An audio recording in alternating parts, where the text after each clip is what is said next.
In yesterday's video, I thought I would do my first crack at welding. How did it go? Not so good. I blew welds right through that sheet metal all over the place, and there were spattered welds all over the place, and it was a globby mess. Welcome to the rest of that day. Full? Really? They sat here for 6 months. Awesome. Okay, let's go take a look at the floor in the ambulance, because this one's going to be a challenge for me. And there's rust on the top of it. So before I left, we had the floors in this thing sandblasted, and I should have waited till I got back. And the sandblaster guy told me that if it's good. He told me for sure it's going to get some surface rust while it's sitting by any moisture and stuff in the air. But he told me just to pour some vinegar on the floor. That'll do an amazing job to clean up any new surface rust that's on there. So I'm going to do that. I'm going to put some vinegar down probably tomorrow. We'll give it a good scrub down after it sit there for a day. And then give this floor a good grind and then get a better look at it. Looking through here, I don't see any pinholes. I'll probably get in here in detail after it's all grinded out, put some lights underneath and make sure there's not any tiny little pinholes in here that I need to worry about. If there is a pinhole, we're going to circle it. We're going to cut that section out. We're going to tack weld in a brand new piece. These sections over here, we're probably going to cut that out for sure. And this whole corner over here has got a hole right there and all around here. So we're going to cut out anything that's needed. This stuff doesn't have to be fancy because it's underneath the mat. You'll never see it again. If you didn't see those welding videos of my van, go onto YouTube, type in rust repair Vancity Vanlife, and I'm pretty sure you'll find a video where you got to see the floor on my home where all of this was rotted right out. So when I got the ambulance, first thing I did is pull the floor up to see how much rust repair we need to do. So this is going to be a challenge for me. Let's go look at the bottom down here. So the bottom rocker is rotted right out. This one's rotted right up to the seam, but I have new rockers for the whole side. So all it takes is to zip the top of it off and then split this weld here. So there's the front rocker piece against a back metal piece. So if you split the front off, all you can do is put the new one on, tack weld it all in, and then we're good to go. I watched all this get done to my van. All these rockers we did like last summer. The whole thing. We did rockers from here all the way to the back on both sides. So rust repair, I'm no stranger to it. So to see this ambulance with a bit of rust on the floor here, which is nothing compared to mine, and a little bit of rust here, nothing. Like this is like, I'm like, oh, look at cute little rust. Compared to my van, this thing is 9 out of 10 when it comes to shape. Thankfully, from here all the way to the back is fiberglass. There is no metal on the back whatsoever that can rust. The only section we have is the cab, and that's it. So this side floor looks a little worse. We're going to have to dig in here and start kind of grinding all this out and see what we're working with. But we may have to cut this whole section right out here around the body mount right there and just kind of fix these pieces here. And then down here, this whole section is going to have to be cut out right down to this corner. This here is the electrical system for the ambulance. I would like to pull all this stuff out of here. So this is something I'm going to have to do a little bit of research on. Yeah, because this stuff goes back to a battery system that's not in here anymore. From the front to charge everything in the back. If I can remake a box on the inside to utilize this space for something else, wicked. But yeah, I'm really not too sure if any of this stuff is really needed for what I'm doing anyway. Look at the sand. See the sand coming out of there?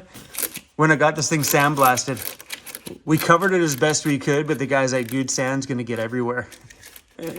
He was right. But yeah, so I might look at just getting rid of this. But it looks like the ambulance company just cut a hole right in this thing here and popped in a box, put the electrical in there, and was just done with it. So, and then yeah, the bottom rocker on this side needs to be fixed as well too.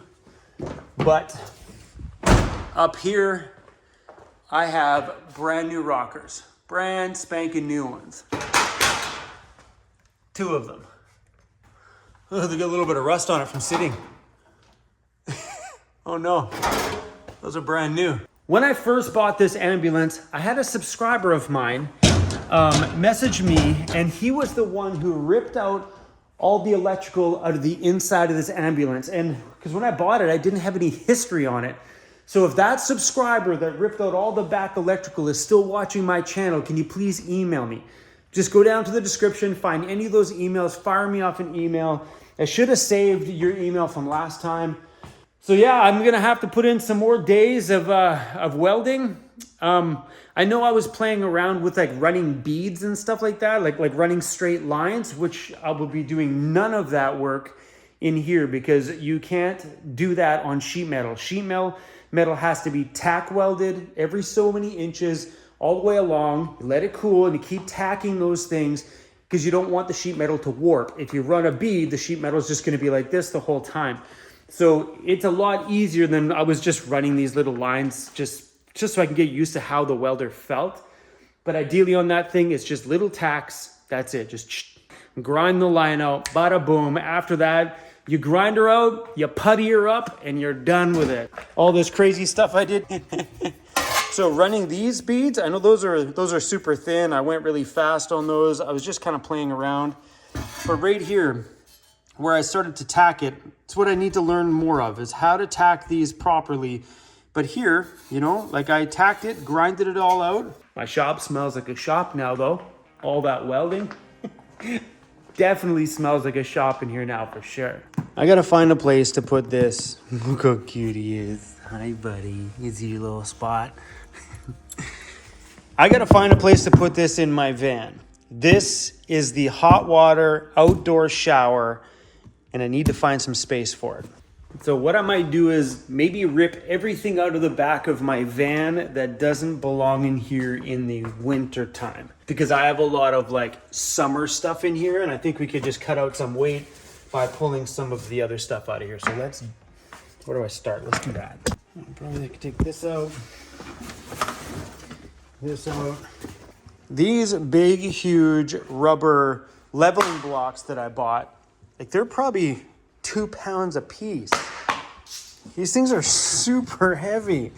So I think we're gonna take these out of here because I use them very seldomly, and most of the time I can find a rock somewhere. But I also got those new recovery boards that you've seen me use, those the foldable ones, the ones I got from Strike Force 67 at the Overland North gathering. They're called Go Treads. And they fold it up, they're nice and light, they're way lighter than these flipping blocks. So I think we're gonna pull those out of there too. And we're gonna pull this grill out because honestly, I've never used it. Also at the Overland North gathering, I met another vendor there that has a cast iron little ring for the fire called the Shank. And one is already on its way to me, which means I could probably ditch this because that one comes with everything that I need. So let's drawer back here. We got batteries for the chainsaw, which we have to keep. Awning parts. Honestly, a majority of this stuff I've never used. It's light.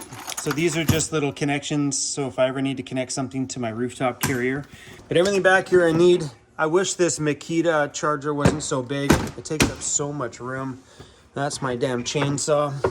These mosquito thermocell things that I used once and I wasn't a big fan of. Maybe next year we'll get a chance to put them to some more use. All right, that's awning stuff. See, all this stuff we don't need to haul around, like mosquito stuff. We're out of that season, so we can pull all that stuff. You would think that all these bins over here are full of stuff. No, most of these are empty or have very little things in them. I put them there because I thought that'd be a great place to put storage and clean them up, but there's a lot of things here that are empty. What's in that? Some corded tools, some blankets and sheets. This one is empty. We're gonna turn this one into summer stock. That's what happens when the mosquitoes come get me one day. I'm like, come on boys, we're gonna get ya. I've been using Ziploc bags. Probably the best thing I ever did back here for helping, keep things nice and clean in the back cubbies. So like fire starters, if I ever need fire starter, I got some. So bug screens, fire starter, some extra rope because you never know. Well, that's more like a twine.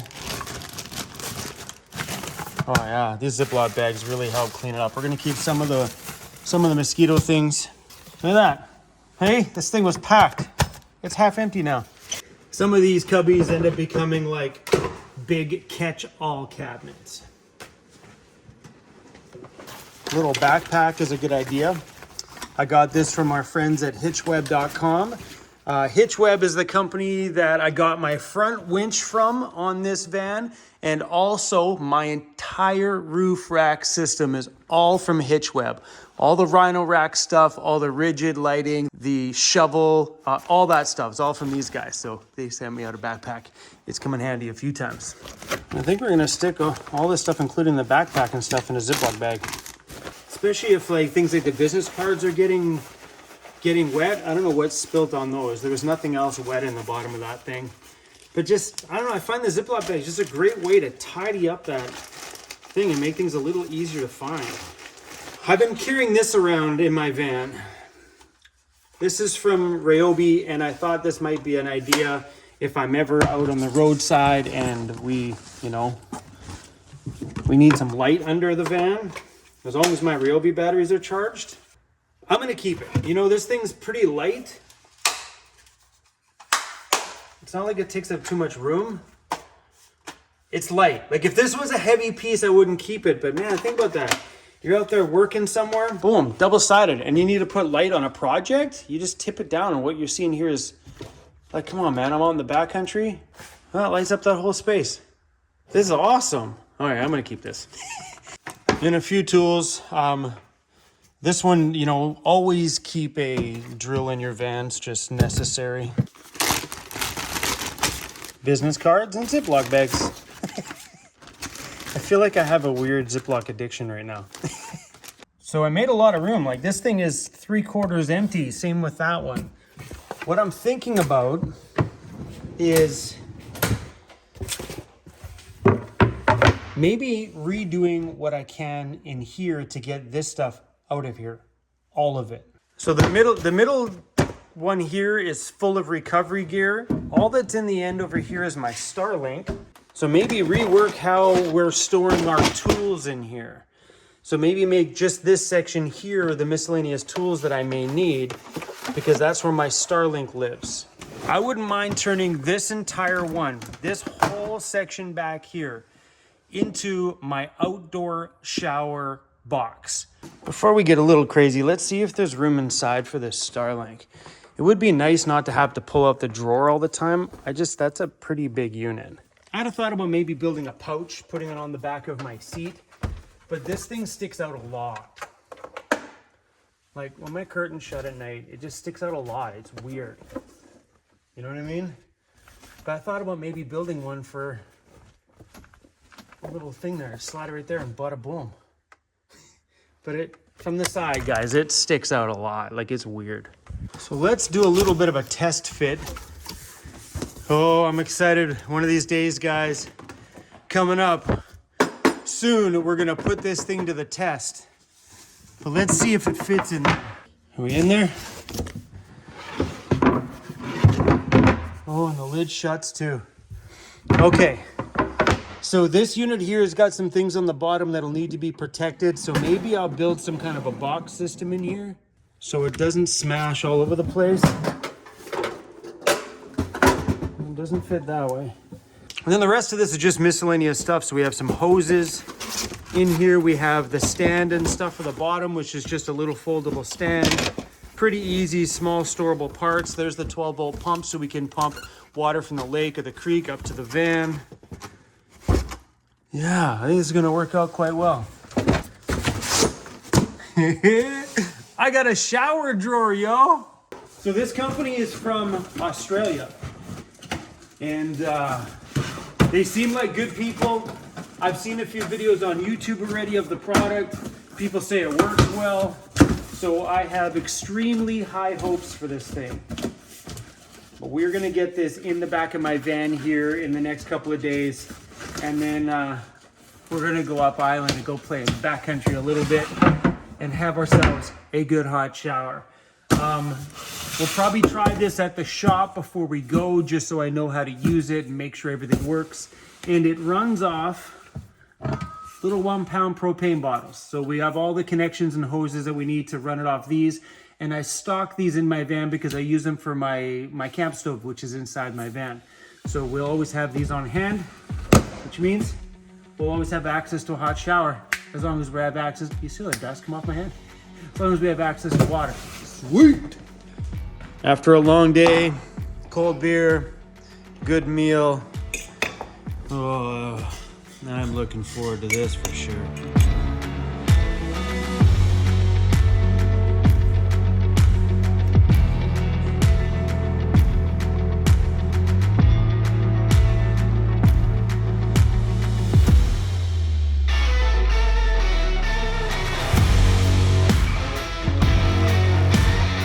Sorry guys, I couldn't resist, man. This box has been screaming my name for the last couple of days. But some of these are like all quick connect on here. Boom, done. There's the shower head and it's powered by here. So as soon as you turn this on, it turns everything on. Boom, power on, boom, go. Yeah. A stand, like a base like that. And all it is just a little screw, bada boom. You can prop this up anywhere. And all your connections and stuff go there on the bottom. But something super simple. Or you can even just take this and just hang this. Like not use the base, just hang this from a tree somewhere. This kit didn't come with a monster extension hose, so I grabbed the big monster extension so I can be able to put this down by the lake. I think we already talked about this. Sorry guys, I'm just super pumped about this product. It was sitting there looking all nice and neat. Now we just made a bigger mess. Well, I guess we should talk about this. I am actually going to tack weld this together and sell that as a mighty fine piece of artwork. Maybe that's it. Maybe when YouTube dies, I'll make very bad welding artwork. And that will be, what I do as I retire and get into old age. But in all seriousness, it was really, really fun today to be able to learn a new skill, but to play around with some new tools and slowly learn how to use them. Believe it or not, running a welder is a lot harder than you think it is, but for what I need to do on this project, I don't need to run no perfectly beaded lines. I just need to master tacking two pieces together and grinding it out nice and smooth, kind of like I did right there. We showed you that already. There's stuff all over the back. One sec. And it's the primer that's coming off here. I should have grinded up. Maybe these welds would, hold on a second. So that metal I got, yeah, it was primered on both sides and it came that way. I just bought it from a local store out here. I didn't buy it from like a metal store. And I grinded the paint off one side, but I didn't grind it off the other. Do you think this would have went better for me if I didn't grind, if I would have ground both sides? Whatever. It is what it is. But look at it. That's all the paint coming off the backside of it. Look at this all. That's the paint. I think next time I play around with this, which will probably be tomorrow, yeah, maybe I'll grind both sides. Maybe this will go better.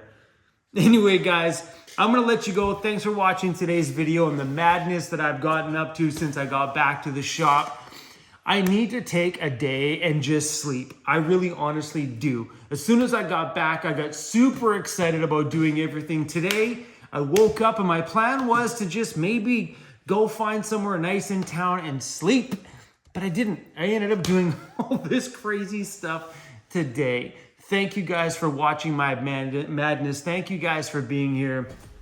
And thank you to everybody who didn't poke fun at me for this. Because I'm pretty sure once this video goes live, there's gonna be a lot of people in that little section down below poking a lot of fun at me, but hey. I'm learning new things and I'm excited to bring you guys along with me. And I'm not scared to mess up. You know, some of those welds, all of those welds look like garbage, But that's how you learn. You learn by just kind of keep doing things until you just damn well get it right. I did that with my entire life, so learning to weld, oh, I'll figure that one out too. Anyway, everybody, thanks for watching today's video, and yeah, we done. We out! Make sure you guys watch out for the next video, because I go out into the backcountry and it was 0 degrees Celsius and I try that Julka hot tap shower for the first time. And I was worried pulling water from that icy cold creek if it was even going to be warm enough. Come back to see if it was a steaming hot shower or if that thing was a waste of making space in my back pull-out drawer. Anyway, guys, thanks for watching. I'll see you on the next one, and don't worry, the shower scene is family friendly. Okay, guys, bye.